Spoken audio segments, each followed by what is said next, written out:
नाज़रीन, कंदकोट में 3 मुग़विन जी बाज़ाब न थियण ख़िलाफ़ वारसन तरफ़ां शिकारपुर कंदकोट रोड ते धरणो हयो वियो आहे। इन हवाले सां तफ़सील ॿुधाए रहियो आहे ग़ुलाम रसूल मीराणी। जी ग़ुलाम रसूल, छा तफ़सील आहिनि? जी बिल्कुल, तकरीबन 10 ॾींहं अॻु घोंसपुर ऐं दुरानीमहर थाणे जे हद मां अगवा थियल मीराणी बिरादरी जे 3 मुग़विन जंहिंमें ज़ाहिद मीराणी, अब्बास मीराणी ऐं हामिद मीराणी खे जेको आहे बाज़ाब कराइण में पुलिस हिन वक़्तु नाकाम थी चुकी आहे।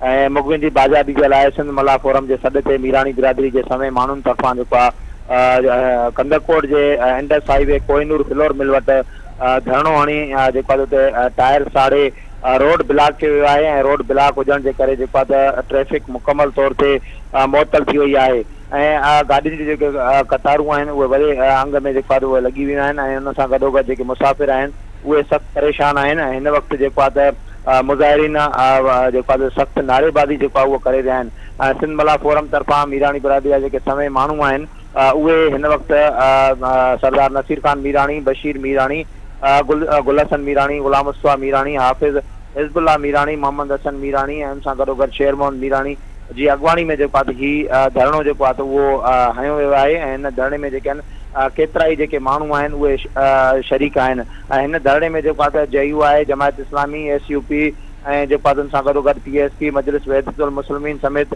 3 जमायतुनि जा जेके अॻवान आहिनि उन्हनि बि जेको आहे ख़ासिस तौर ते जेको आहे उहा शिरकत कई आहे। ऐं एहतिजाजी धरणे वारे हंधि जेके वेठल सिंध मला फोरम जा अॻवान आहिनि या मुख़्तलिफ़ जेके तंज़ीमनि जा जेके अॻवान आहिनि उन्हनि सां जॾहिं असांजी ॻाल्हि ॿोल थी, उन्हनि मीडिया सां ॻाल्हि ॿोल कंदे चयो आहे त ॾाढी गुज़री वञण जे बावजूदु जेके आहिनि हथियारबंद असां जेको आहे अॻवा थियल जेके मीराणी बिरादरी जा 3 मुग़वी आहिनि ग़ुलाम अब्बास, हामिद ऐं जेको आहे ज़ाहिद मीराणी खे पुलिस जेको आहे हथियारबंदनि वटां बाज़ाब न कराए सघी आहे। ऐं पुलिस मुग़विन जे बाज़ाबी लाइ रुगो दिलासा ॾियण में जेको आहे उहा पूरी आहे। ऐं असां 3 मुग़विन जी बाज़ाबी लाइ एहतिजाज जो रस्तो अख़्तियार कयो आहे।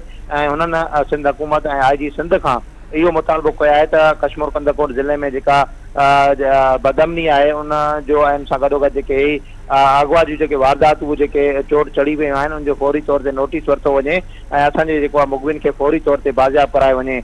न त जेको आहे ही एहतिजाजी जेको धरणो आहे उहो जारी रहंदो। ऐं ॿिए तरफ़ जेको आहे पुलिस जा जेके अमलदार आहिनि उहे हिन वक़्तु धरणे वारे हंधि पहुची करे मुज़ाहिरीन सां जेके ॻाल्हियूं आहिनि उहे जारी आहिनि। ऐं पुलिस पारां जेको आहे ॿुधाए पियो वञे त पुलिस पारां जेको आहे इहा ख़ातिरी कराई थी वञे त असांखे 3 ॾींहंनि जी मोहलत ॾियो ऐं असांखे जेको आहे मोहलत खां पोइ जेको आहे असां तव्हांजे मुग़विन खे जल्द बाज़ाब कराईंदासीं। हिन वक़्तु ग़ुलाम रसूल, अवां जी महिरबानी।